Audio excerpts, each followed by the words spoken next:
दरवर्षी हा कार्यक्रम करताना जेव्हा भाऊची पुण्यतिथी येते त्यावेळेस आम्हाला ती वेगळीच स्फूर्तता असते।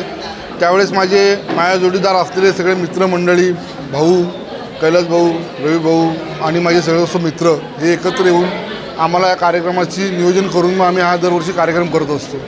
आज गेल्या वर्षी आम्ही 13 वर्ष आज ह्या कार्यक्रमाला पूर्ण झालेली आहेत आणि हा कार्यक्रम आम्ही सातत्याने पूर्ण करत आहोत आणि ह्याच्या पुढेही आम्ही असे कार्यक्रम राबवू अशी आम्ही शाश्वती देतो।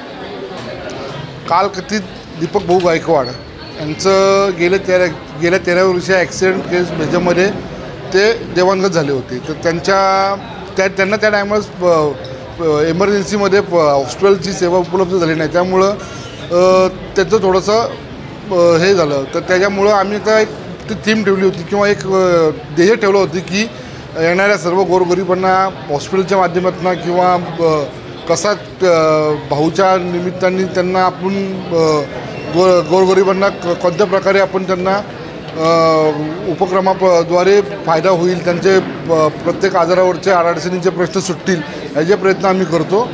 आणि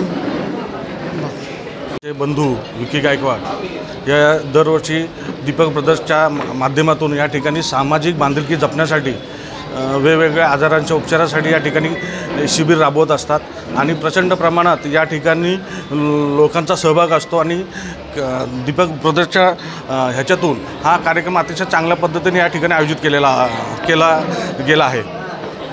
बंधू दीपक गायकवाड यांचा 13 वर्षापूर्वी दुःखद निधन झालं आणि त्यांच्या आठवणींना उजाला राहावा म्हणून गेली 13 वर्ष दीपक ब्रदर्स आयोजित त्यांच्या माध्यमातून या ठिकाणी विविध प्रकारचे उपक्रम गोरगरिबांसाठी या ठिकाणी आम्ही राबवत आहोत। मग त्यामध्ये रक्तदान शिबिर असू द्या, आरोग्य शिबिर असू द्या, नेत्रदान शिबिर असू द्या, असे विविध प्रकारचे उपक्रम या ठिकाणी आपण त्यांच्या आठवणींना उजाला देण्यासाठी गोरगरिबांसाठी या ठिकाणी आपण राबवत आहोत आणि जेणेकरून त्यांनी केलेले या ठिकाणी जे काम आहे त्या कामाची पोचपावती गोरगरिबांच्या माध्यमातून त्यांच्या गरजा बघून या ठिकाणी आपण सर्वांच्या माध्यमातून या ठिकाणी हा कार्यक्रम या ठिकाणी आपण आयोजित करत असतो आणि त्यासाठी या ठिकाणी खोपोलीतले सर्व राजकीय पक्ष, सामाजिक पक्ष, विविध संघटना, विविध मित्रमंडळी, विविध संघटना आणि पत्रकार बंधू या ठिकाणी दरवर्षी मोठ्या प्रमाणाने उत्साहाने या